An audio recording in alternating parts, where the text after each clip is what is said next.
I'm an architect. Basically, I was a senior architect with the government, and I've designed probably hundreds of major infrastructure projects for the Victorian government. Hello, my name is Fred Buono. I've been a Banyule resident since 1965. All I can say is that I live here because for what everybody else is attracted to the area for. We love the green environment, we like the open air, we like the amenity, the fact that it's closer to the city, and yet we're surrounded by bushland. I signed up for being on the community liaison group for North East Link to facilitate this active listening, to allow feedback to go back for them to improve the project so it became the best design it could be.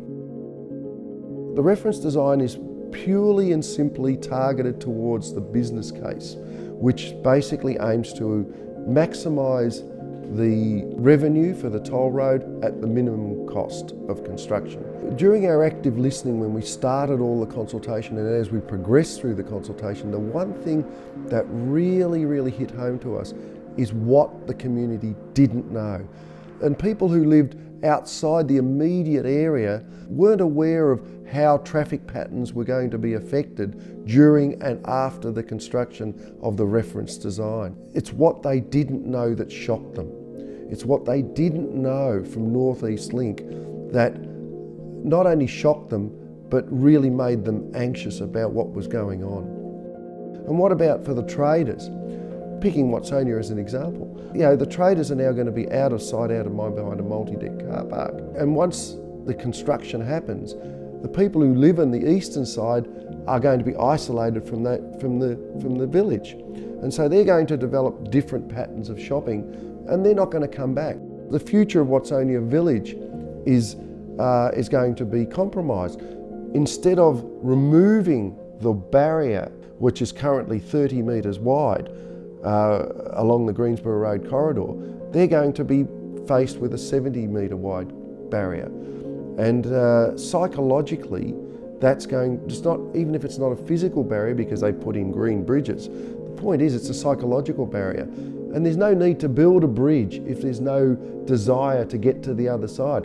If you create the psychological barrier and you don't make the destination visually attractive, people aren't going to want to go there. So what's the point of building a bridge? It looks like they put the cart before the horse because they haven't done the active listening. Now, why have they trenched the road? They didn't trench the road because it was a beautiful road or it was going to make it visually more attractive. They trenched it because they are running trucks over the hill. The trenching is only there to meet the grades of the trucks because the trucks can only go up at a 4% grade. If you take a look at some of the 3D images which have been prepared, you'll see pretty pictures with lots of trees and lots of green bridges, as they call them. And you'll see the green bridges have large trees on them, which is not feasible because the green bridges can only have what's a sandy soil, otherwise they collapse under water load. If you ever look at a green roof, they only ever have succulents, low grasses, and maybe some shrubs. Those green bridges, I don't know who wants to use them because if you're sitting on a green bridge, you're surrounded by a road on either side and a road underneath, and in one case, power lines over the top. And I wonder if the community realises this is what they were getting. Now, if you're living near a surface road or even a trench road like North East Link, you will have freeway lighting along that corridor. I would want to live near that freeway lighting. Is this what the community aspired to when it was expecting North East Link to take traffic away? No, I wouldn't think so. So if you've got a tunnelled solution, it does do that.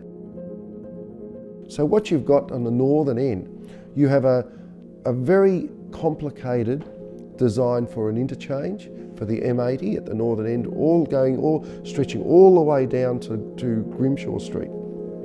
That has widened that road corridor from 7 lanes to 11 lanes and has basically taken away any of the buffer the green buffer that is between the current roadway and adjacent residences. And it's not only that, a very complicated looking interchange. And the problem is, the more complicated you make a design, the more expensive it is to build and the harder it is to navigate and the less of an incentive it is to use. And then when you head further south, they've proposed this Lower Plenty Road interchange. They say that without the interchange, 65,000 vehicles are just going to turn up at the Greensboro Road and Lower Plenty Road and not know where to go. They're just going to meander around. Well, modelling shows that if you build North East Link as a tunnel and without that interchange, local traffic will drop from the current 152,000 vehicles around Greensboro Road, Rosanna Road, to 99,000. If you put that interchange in, it will attract an additional 50 to 60,000 vehicles in that area. I wouldn't want to live along Graham Road, and I wouldn't want to live along Erskine Road, and I wouldn't want to live along Torbay Street, and I wouldn't want to live along Devonshire Road, because all those roads, which are currently already choked, are going to get a lot more traffic, and this is North East Link's own projections.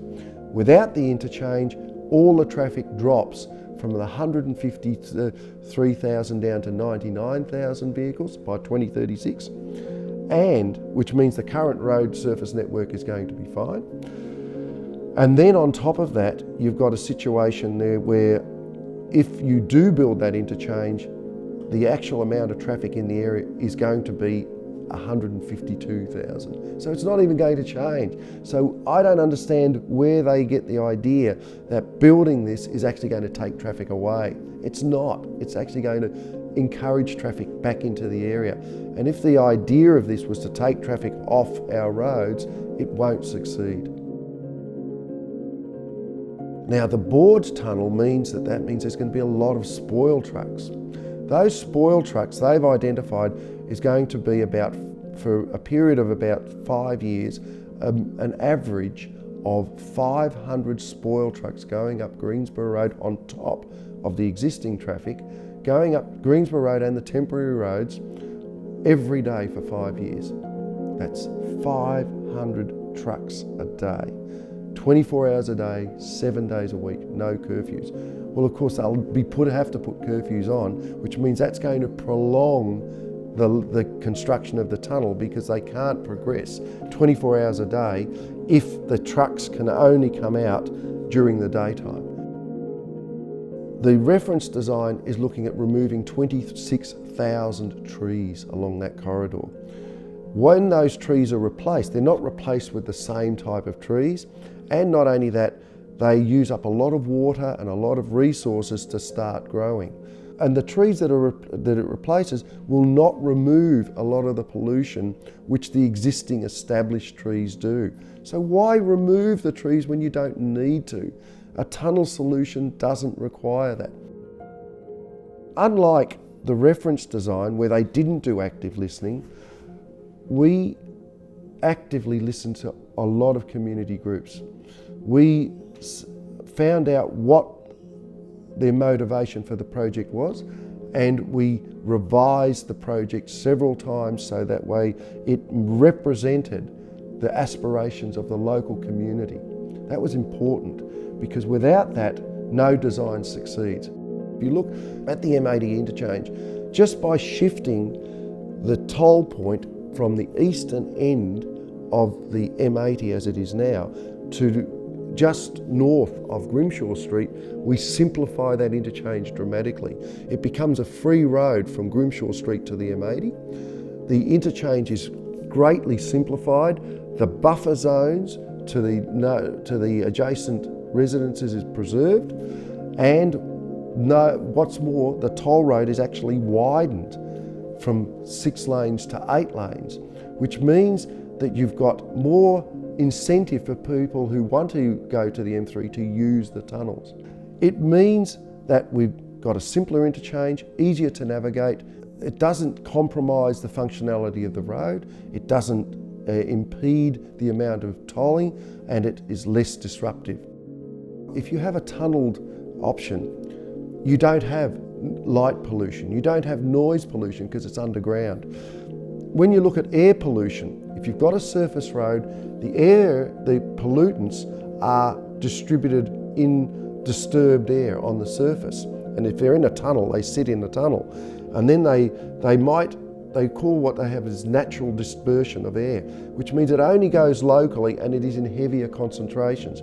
If you have a tunneled ventilation system, it collects the air within the tunnel, shoots it up beyond where there's any obstruction, and then the air is distributed along a wider area. By the time it hits the ground, it is so diluted that it's actually about 1% of the concentrations that you would get from a surface road. We looked at the costings based on the information that was available from the BABENG design that was prepared for an extended tunnel for the council. I've included those in the documentation. We indicated that the additional cost for the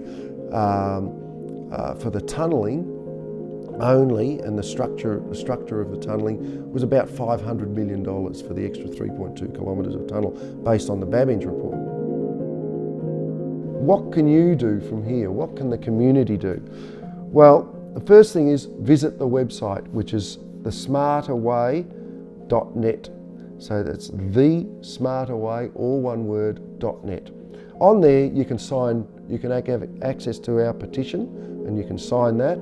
You can complete our survey, which is an automated survey, which will be presented during the EES hearing. You can join our social media groups and you can follow us. You can share information throughout the community. If you agree with the smart taxpayer design, or you want to find out more about the implications of the reference design, it's all in the submission. You can certainly, you're free to go over and share that with anybody you believe you need to. You can then donate to the GoFundMe page. Contact your local MP, contact the ministers involved, contact the Premier because he's the one driving it, the rest are just soldiers.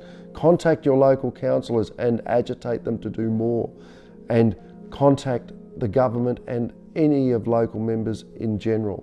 Just keep the conversation going and let them know what your concerns are, and let them know if you believe the smart taxpayer design addresses your concerns. I look forward to the opportunity for the government to see sense and to actually extend the tunnel as we've proposed, and to then allow the community to develop in a sustainable and substantial way and not impede the functionality of the tunnel, because we want it to work, but we want the community to get the benefit of returning Greensborough Road, Rosanna Road and Bulleen Road back to us, so we can then use it to develop our community in the best way possible.